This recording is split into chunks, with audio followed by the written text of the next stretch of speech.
Sejam bem-vindos ao canal Terror e Nonsense. Aqui vão encontrar histórias diretas do baú maldito. É recomendável ouvi-las com fone de ouvido. Não deixe de curtir e nos seguir aqui, ajuda bastante o nosso canal. Vamos para as histórias.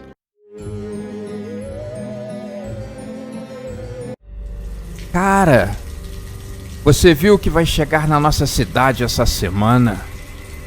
Pablo estava mostrando para os amigos, incluindo o empolgado Juliano, uma mensagem na internet dizendo que um grande circo, junto com um enorme parque de diversões, estava chegando na cidade, prometendo brinquedos alucinantes, inclusive o macabro e medonho trem fantasma, reconhecido como o melhor das Américas. Naquela cidade do interior, a única diversão dos jovens ou era ficar até tarde na rua conversando, ou então jogar bola no campo de terra e mal cuidado da cidade. Aquela era uma oportunidade de verem e conhecerem uma coisa diferente. Logo, a notícia se espalhou e até os adultos estavam animados. Era algo diferente e prometia sacudir um pouco a cidade, trazer animação aos moradores. O prefeito passeava por ela, pelas ruas, sendo apontado e cumprimentando os moradores. Estava se sentindo muito importante depois que ele fechou a parceria com o circo. No dia que o circo chegou, levantou a tenda e montou todos os brinquedos. Quem via de longe acabava se decepcionando um pouco. Era um circo sujo, velho, decrépito. A lona estava toda remendada. Os brinquedos do parque, como a enorme roda gigante, que não tinha nada de enorme. A montanha-russa estava toda enferrujada. Era nítido a deteriorização. Até perigoso andar nela. O famoso trem fantasma parecia um enorme barracão, com desenhos descascados de monstros pintados do lado de fora. Juliano foi com seus amigos. O primeiro brinquedo que eles quiseram ir foi no carrinho de batida. E é talvez um dos brinquedos mais simples de um parque de diversões. Porém, o mais querido por todo mundo. De adultos às crianças, ninguém resiste ao seu charme. Depois a roda gigante. Depois eles foram na montanha-russa, o carrossel. Enfim, os amigos estavam se divertindo bastante. Olha lá, a enorme fila do trem fantasma. Vamos encarar? Disse um dos amigos. Juliano estava na fila para pegar mais pipoca e concordou com eles. Eles ficaram um tempo conversando, esperando a vez de poderem entrar naquele galpão. Do lado de fora, volta e meia eles ouviam uns gritos. Um dos funcionários do circo, que tomava conta da porta, tinha cara de mal. Toda vez ele olhava com os olhos sanguinários para os jovens, como se os desafiassem a entrar sem medo e curtir a atração. Um homem que havia trabalhado o dia inteiro consertando carros ainda tinha um pouco de graxa nas mãos. Tinha ido até uma barraca isolada no parque que anunciava que estava vendendo churros. A luz estava muito fraca, piscando, dando indícios que a qualquer momento queimaria. A sua família estava na fila de mais uma atração, esperando ele voltar com a guloseima. Quando ele estava colocando a mão no bolso para retirar dinheiro e pagar pelos churros, algo veio se aproximando por trás. Estava prendendo a respiração para não ser notado. O mecânico, entretido com o cheiro delicioso dos churros, não notou a chegada daquela pessoa por trás e levantou um pedaço de pau e acertou em cheio a sua nuca. O mecânico caiu desmaiado e foi carregado para longe. A barraca seguia anunciando os deliciosos churros. Mais algumas pessoas haviam desaparecido naquela incursão ao circo. Em pouco tempo, várias pessoas estavam procurando os seus parentes e amigos. Juliano saiu um pouco decepcionado com o trem fantasma.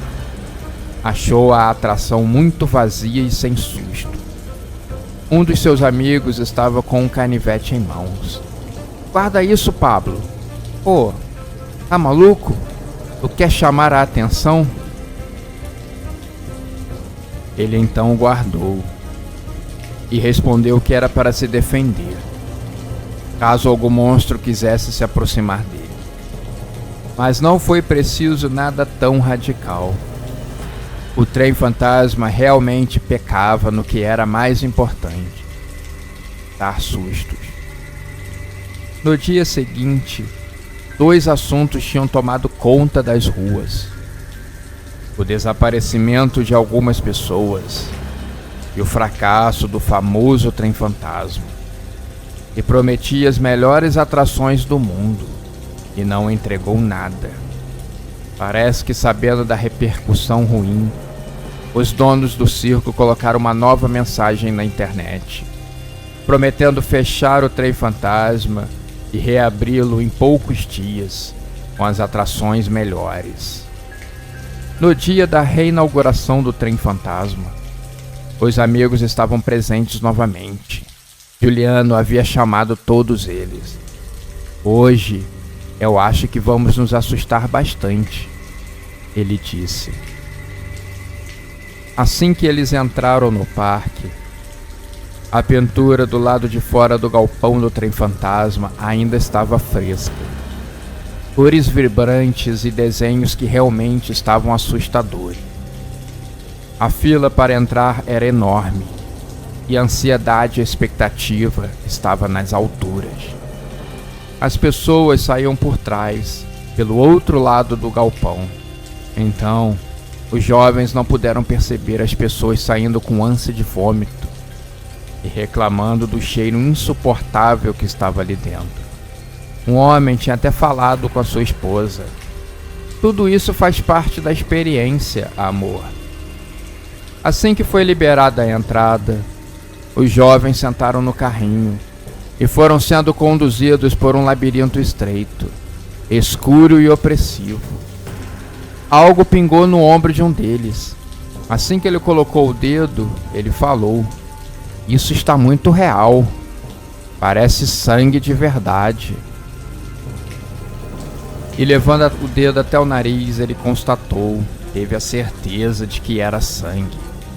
Aos poucos, o cheiro nauseante estava tomando conta do nariz deles. E a todo momento tinham que segurar uma enorme ânsia de vômito. "Que merda esse fedor!" disse Juliano. Mas logo ele foi interrompido por uma porção de morcegos que passaram por ali perto, dando um susto. Os jovens decidiram descer do carrinho e seguir o resto do caminho a pé, desobedecendo às ordens e normas.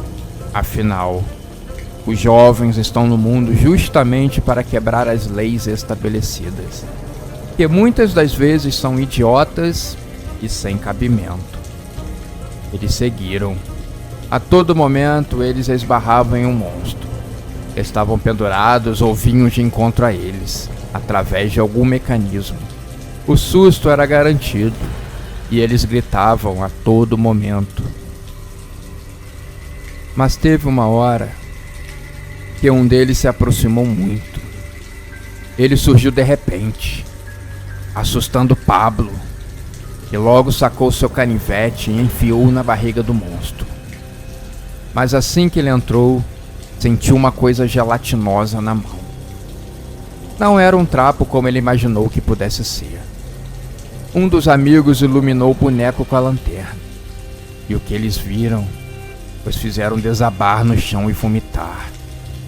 Não era um pedaço de pano, era um ser humano, e o que estava na mão do jovem era o pedaço de um intestino podre já em estado avançado de decomposição. Os jovens gritaram assustados. Alguns seguranças do parque entraram e perceberam a cena. Eles tentavam impedir que eles conseguissem fugir do trem fantasma. Houve uma enorme luta. Pablo acabou desarmado e tendo os seus gritos abafados. No dia seguinte, o trem fantasma havia sido o tópico mais comentado da cidade, fazendo jus à sua fama de o mais assustador das Américas. Algumas pessoas tinham odiado o fato do cheiro ser muito forte, mas ninguém negava que a atração era surpreendente. Enquanto algumas famílias procuravam a polícia em busca de seus filhos desaparecidos. Teriam os bonecos do trem fantasma pessoas mortas?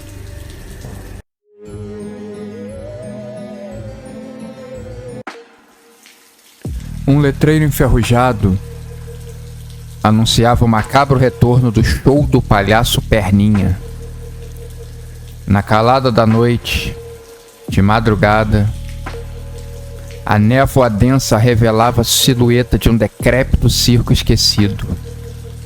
Luzes débeis piscavam e o barulho da lona rasgada balançando ao vento quebrava o silêncio da noite calma.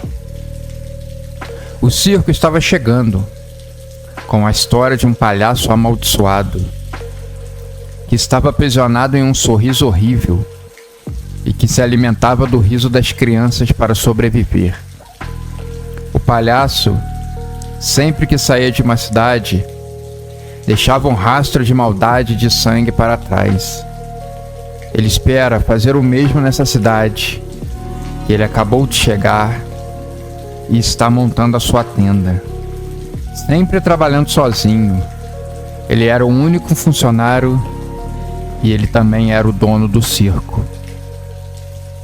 Pela manhã, o palhaço ligou as trombetas e com sua mini bicicleta saiu percorrendo as ruas e anunciando a grande atração da noite. Naquela cidade, ninguém estava demonstrando interesse. A única pessoa que parecia ter demonstrado alguma vontade foi o pequeno Steve, de apenas 10 anos de idade. Ele pedia insistentemente que seus pais o levassem na atração, mas eles negaram, para a tristeza da criança. Circo é coisa do diabo. Você deve sempre manter distância dessas coisas. Ainda mais se eles tiverem animais. O circo pede a cocô de elefante, disse o pai do menino, encerrando a discussão. A noite chegou. O palhaço esperava com todas as luzes acesas, chamativas, cintilantes, que alguém se aproximasse. Estava com fome. Precisava se alimentar. Na cidade, Steve, impulsionado pela sua curiosidade, saiu de casa escondido dos pais. Esperou seu pai adormecer na frente da televisão e saiu pela janela da cozinha, se aventurando pelas vielas escuras até encontrar o circo decadente. Risadas medonhas e luzes cintilantes o atraíam como mariposas à chama. Steve olhou para os lados procurando as pessoas. Nenhuma vista. Seria apresentação para uma pessoa só. O palhaço notou que alguém estava se aproximando e começou a montar o seu espetáculo. Queria estar preparado, afinal, o show nunca pode parar. Ao entrar na tenda principal, Steve sentiu um calafrio percorrer sua espinha. O lugar estava empoeirado, com teias de aranha penduradas nas vigas apodrecidas. Um único holofote iluminava um palco desgastado, onde o palhaço Perninha se contorcia em espasmos grotescos, um sorriso estampado em seu rosto pálido. Visivelmente querendo impressionar aquele pequeno visitante. Não tenha medo, minha criança. Finalmente estou tendo um espectador. Venha se juntar à minha brincadeira. Se você conter o riso até o amanhecer, você estará livre. Mas se por um acaso você sorrir, sinto lhe informar, mas vou me alimentar de você. Estamos entendidos? E após a fala, o palhaço Perninha olhou a criança assustada e pensativa. Ela não tinha escolha. O seu destino estava selado. Steve aceitou o desafio. Na escola e com os amigos na rua, ele era conhecido por ser muito destemido, não ter medo de nada e nem de ninguém. Sempre que alguma aventura aparecia, ele era sempre o primeiro a encarar. O palhaço então apresentou uma série de atos bizarros e macabros, cada um mais horripilante que o anterior. Ele equilibrava facas sobre ossos humanos, dançava com uma boneca de olhos vazios e contavam piadas que faziam o sangue gelar. Steve se esforçava para conter o riso, as lágrimas escorrendo pelo seu rosto. O garoto precisava reconhecer: o palhaço era esforçado. Ao longo da noite, Steve percebeu algo estranho. O palhaço, por trás de sua máscara de horror, demonstrava desespero. Seus movimentos se tornavam cada vez mais frenéticos e o seu sorriso se transformava em uma careta de agonia. Steve então compreendeu. O palhaço precisava do riso das crianças para se manter vivo. Sem ele, ele morria, condenado a uma eterna noite de tormento. Mas não se pode confiar em um palhaço e em pessoas estranhas. Além do mais, ele estava em um desafio, não podia perder. Ele pagaria com a sua própria vida. Então, ele tentou alegar o palhaço, sem perder o desafio. Ele fingiu gargalhar histericamente, exagerando em caretas e fingindo se divertir com os atos macabros do palhaço. Perninha, confuso e enfraquecido, começou a perder a sua forma. Seu sorriso se desfez e sua pele se tornou pálida como a morte. Em um último grito de angústia, ele se dissolveu no ar, deixando apenas um rastro de pó e o eco de sua risada medonha. Steve, exausto e abalado, saiu do circo ao amanhecer. A luz do sol nascente parecia mais brilhante do que nunca. O circo decadente se desintegrava diante de seus olhos, como se nunca tivesse existido. A partir daquele dia, Steve carregou consigo o segredo do palhaço Perninha, um lembrete macabro da linha tênue que separa a alegria do terror. Em noites de lua cheia, quando o vento soprava entre as árvores, Steve ainda podia ouvir o eco da risada do palhaço, um sussurro sinistro que o acompanhava para sempre. Mas ele sabia que havia vencido o jogo, aprisionando o espírito do mal dentro de uma caixa de madeira, onde jamais ele vai poder escapar.